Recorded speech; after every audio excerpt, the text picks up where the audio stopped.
Radio J. L'étoile et le jasmin. Maya Naoum, bonjour. Bonjour Lise. Nous commençons le deuxième volet de notre émission consacrée à l'histoire politique de l'antisémitisme en France de 1967 à nos jours, paru chez Robert Laffont sous la direction d'Alexandre Born, Pierre-Jérôme Biscarat et Rudi Reichstadt. Et Alexandre Born est avec nous dans le studio de Radio J. Bonjour. Bonjour. Bonjour. Et pour notre plus grand plaisir, Bien on vous sûr. retrouve.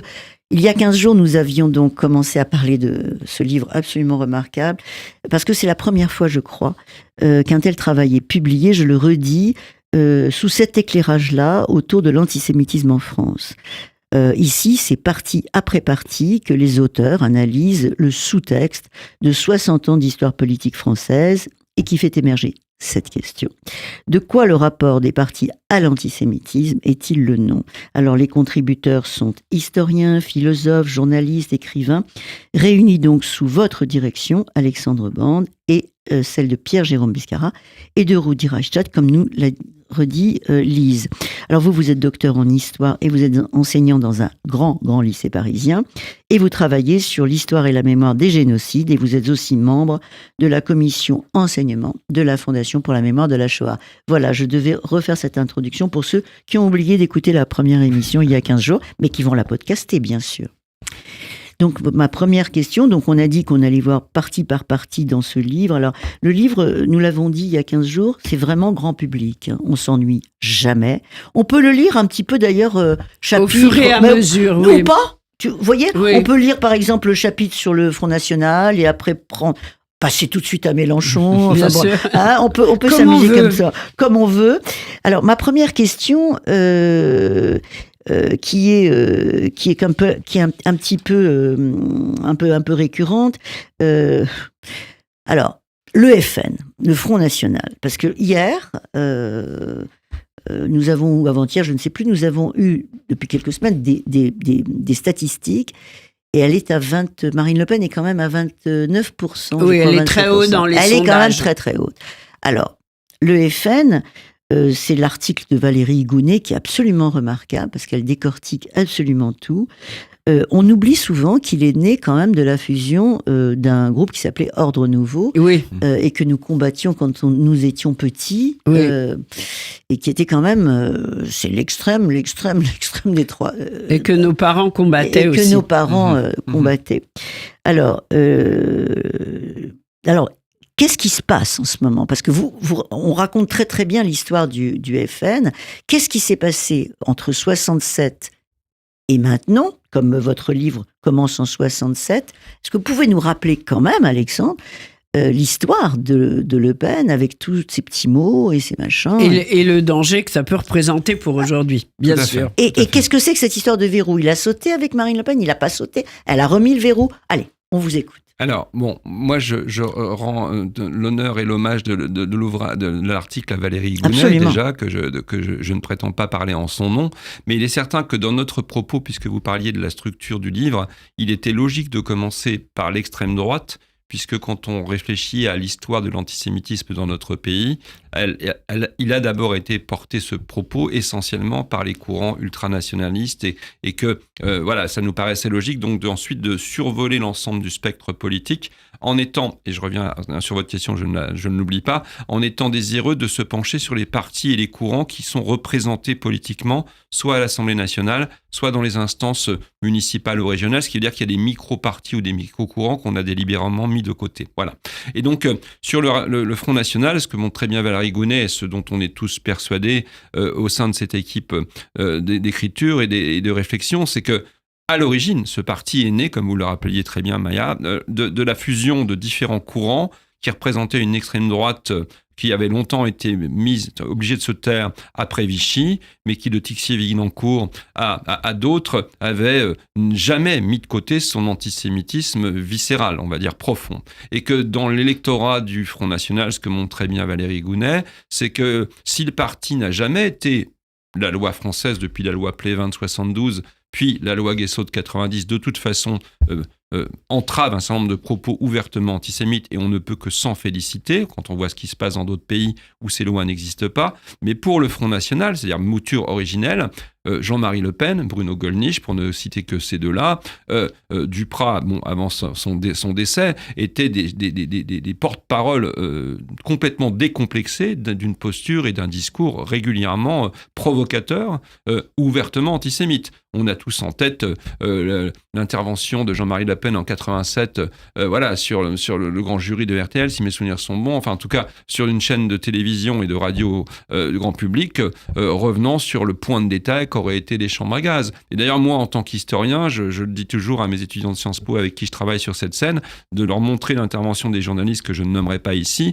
qui continuaient à l'époque à assimiler la mort de 6 millions de juifs à l'existence seule des chambres à gaz, comme si on n'avait pas fusillé, massacré, noyé, assassiné des juifs dans toute l'Europe pendant cette époque.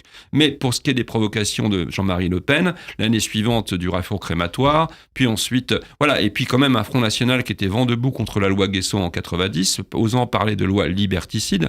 On était quand même ravis à l'époque de voir le FN lutter pour nos libertés. Donc, d'une manière générale, il y a quand même un fond historique qui est présent et que rappelle fort bien cet ouvrage, cet article, ce dont devrait, je crois, et vous me permettrez cette remarque, s'inspirer certains de nos contemporains. C'est-à-dire qui ont tendance à ne pas voir l'arbre qui cache la forêt, ou à se laisser en ce moment un petit peu berner, et c'est ce que montre Valérie Gounet, par un discours qui, il est vrai, quand on regarde les faits depuis quelques mois, est sur la situation actuelle qui peut paraître irréprochable, avec une condamnation quasi immédiate des attentats du 7 octobre, avec une présence aux manifestations, et en tout cas à la manifestation du mois de novembre, avec une prise de position officielle du Rassemblement national qui semble avoir fait son turnover, qui semble avoir admis un certain nombre de choses, mais sans être trop long sur ma réponse, ce qu'on observe d'un côté avec les déclarations de Bardella sur Jean-Marie Le Pen en essayant de dédouaner son antisémitisme viscéral. De l'autre côté, c'est ce que montre très bien Valérie Gounet quand on fait des sondages à l'échelle nationale et qu'on regarde un petit peu les propos sur le complot juif, sur la place des juifs dans les médias, sur la place des juifs dans le monde de la finance, sur le « ils ont trop de pouvoir » qu'on entend régulièrement. Quand des sondages sont faits à l'échelle nationale, il y a des scores, et quand on les fait à l'échelle des partis, on se rend compte que les électeurs du parti actuel sont au-dessus de ces scores. Donc, d'une manière générale, et j'en termine de cette réponse, mais qui sur un sujet comme celui-ci me semble importante en tout cas, même si elle n'engage que moi, mais je sais que bon nombre de mes collègues vont dans la même direction, c'est qu'il faut se méfier d'un discours qui semblerait aujourd'hui aseptisé, et qui au nom, pour être honnête, d'une détestation encore plus forte ou d'une crainte encore plus forte d'une autre partie de la communauté nationale française, pourrait donner l'impression que la communauté juive serait préservée en cas d'arrivée au pouvoir du Front National, du Rassemblement National. Et c'est ce que vous ne pensez pas? Moi, je ne pense pas du tout. Je pense qu'un parti qui est structurellement raciste et qui avait fait de l'antisémitisme son fonds de commerce et dont une partie des électeurs continue de croire à la véracité du propos, bien sûr, ne serait. Voilà, je ne vais pas faire de la politique fiction, c'est pas le lieu mais pourrait. Enfin, je veux dire, c'est difficile de croire qu'un certain nombre de fondamentaux disparaîtraient comme ça du jour au lendemain. Voilà, et que dans le contexte actuel où tout est troublé, on en reparlera, où les gens perdent leurs repères, où la situation est particulièrement bouleversante pour beaucoup de monde, l'histoire, j'en reviens à ça, a pour fonction d'apaiser, d'éclairer, et de rappeler un certain nombre de choses, et après chacun, en conscience, se fera son opinion. Non, c'était pas long. Moi, j'ai trouvé ça très intéressant ce que vous venez de dire. Et alors, je le dis en mon nom personnel, je n'arrive pas à comprendre comment des Juifs peuvent voter Marine Le Pen. C'est moi qui le dis.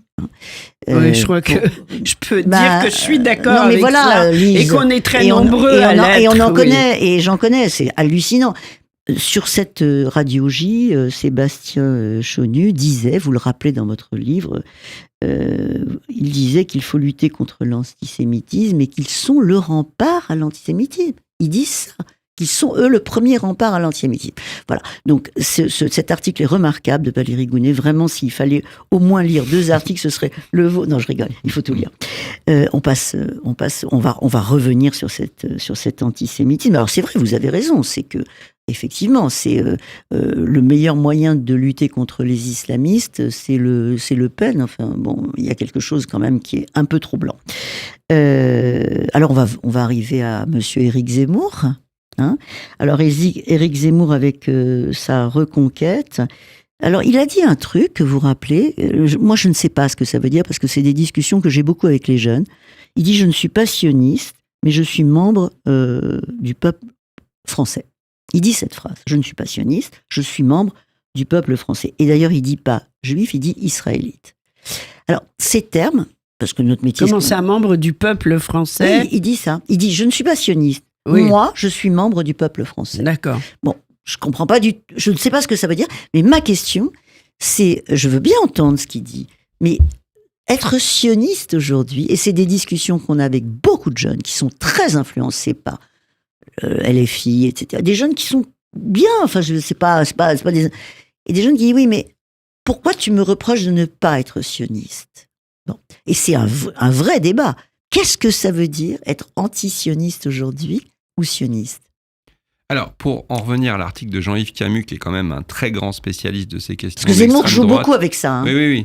Là aussi, il intervient régulièrement en ce moment sur les plateaux, etc. Et il s'en explique aussi. C'est un article qui était compliqué parce que, enfin, c'est tout au moins une thématique qui n'était pas évidente parce que ce mouvement sont relativement récents, voire même très récents.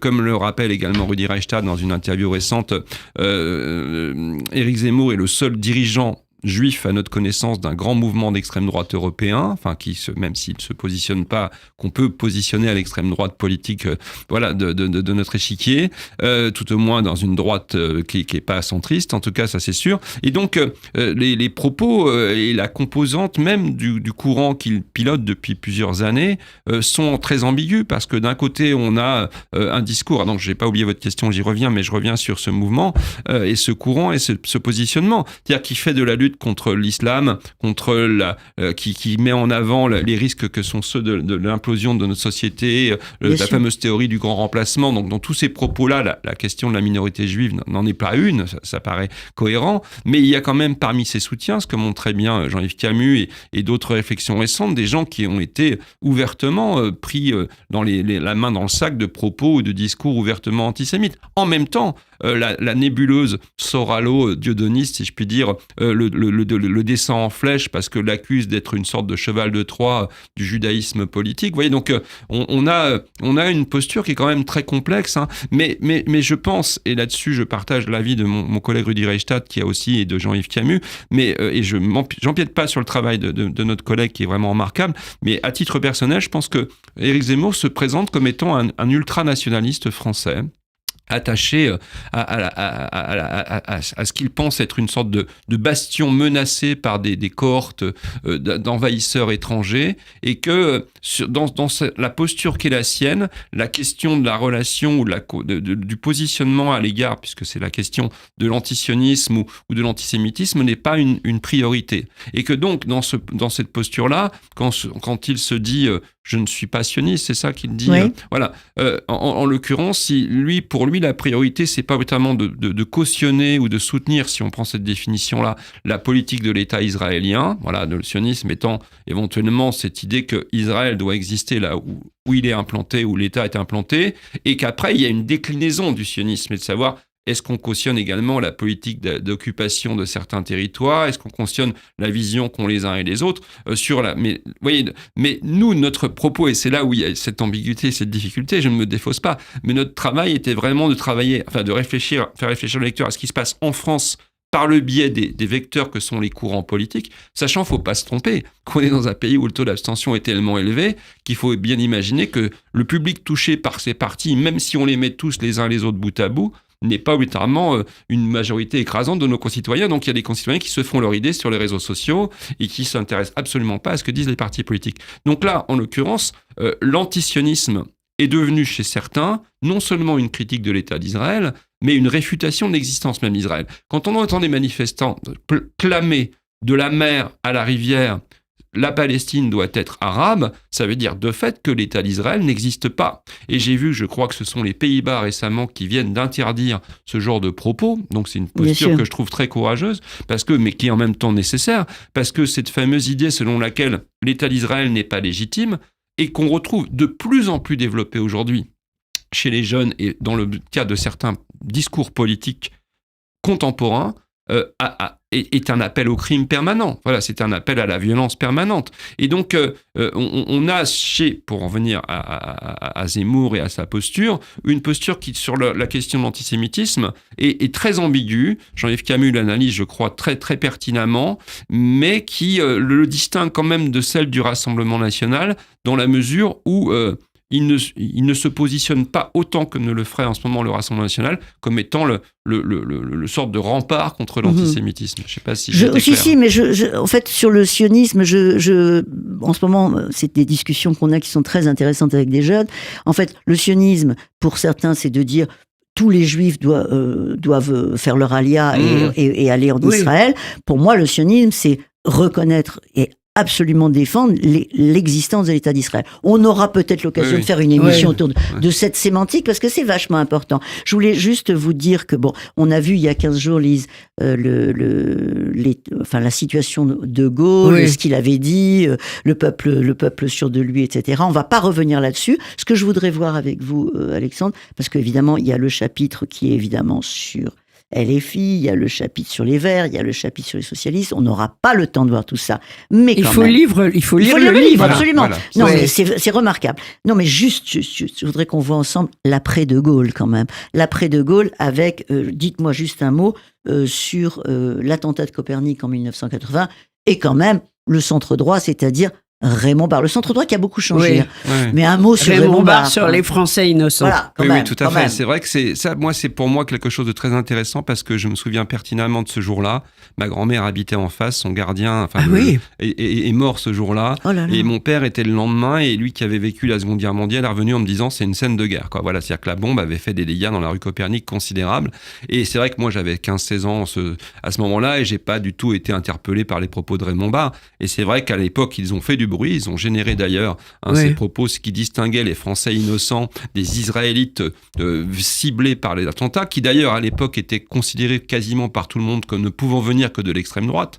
Et c'est ça qui est intéressant, c'est qu'on retrouve encore ce discours dans une bonne partie de notre société qui fait que la menace antisémite ne peut venir que de l'extrême droite. Et donc à ce moment-là, du président Giscard d'Estaing d'ailleurs, en personne jusqu'au Premier ministre, la cible c'était l'extrême droite. Aujourd'hui on sait qu'il en est autrement, que ce sont des courants terroristes palestiniens qui ont posé cette bombe. Et donc la posture de Raymond Barre à ce moment-là, avec ce qui a longtemps été présenté comme une maladresse verbale, oratoire, en fait elle révèle... Non, il a persisté, il a signé en 2007. Je sais, justement. Il y a longtemps, je dis longtemps, parce qu'entre 80 et 2007, c'est passé 27 ans, mais quand en 2007, il est interviewé par Raphaël Enthoven, qui revient sur le propos, il revient, et dans la même interview, ce que montre très bien mon ami et collègue Pierre-Jérôme Biscarat dans son article, c'est qu'à plusieurs reprises, il utilise le terme de lobby juif. Lobby juif. Et je discutais il y a peu avec Aurélien Veil, qui me permettra de citer cette anecdote, c'est que la grand-mère de Monsieur Veil disait qu'en Conseil des ministres, ce propos de lobby juif avait été utilisé à plusieurs reprises, et Simone Veil aurait mis à ce moment-là, ça d'ailleurs elle en parle dans ses mémoires, sa démission dans la balance. Donc ce que je veux dire, c'est que là on touche du doigt un point dont j'avais parlé dans la première émission il y a 2 semaines, c'est-à-dire cet antisémitisme structurel chez certains de nos concitoyens, qui se défendent de l'être, mais qui pourtant, en certains moments, peuvent l'être ouvertement. Alors, très très vite, une dernière question. Ce livre a été écrit avant les attentats du 7 octobre. Vous parliez tout à l'heure des slogans terribles pour détruire Israël du fleuve à la mer. Est-ce que vous avez l'intention de faire une réédition d'après 7 octobre en rajoutant des commentaires très rapidement? Très rapidement. Écoutez, on a eu la chance de l'occasion de pouvoir ajouter un petit paragraphe à la fin de notre introduction. Je sais que ça nous a été parfois reproché de ne pas pouvoir faire davantage de développement. Milo Lévy-Bruhl, par exemple, qui a fait un excellent article sur la France insoumise, nous disait que s'il devait intégrer le 7 octobre, il lui faudrait quasiment un article à part entière pour analyser les postures de ce courant. Ça vaudrait peut-être la peine. Oui, mais c'est dans les tuyaux. On va en parler à notre éditeur également. Très bien, bravo. Alors, bravo pour Histoire politique de l'antisémitisme en France de 67 à nos jours, paru chez Robert Laffont. Alexandre Bande, Maya Naoum, merci beaucoup. Au revoir. Au revoir.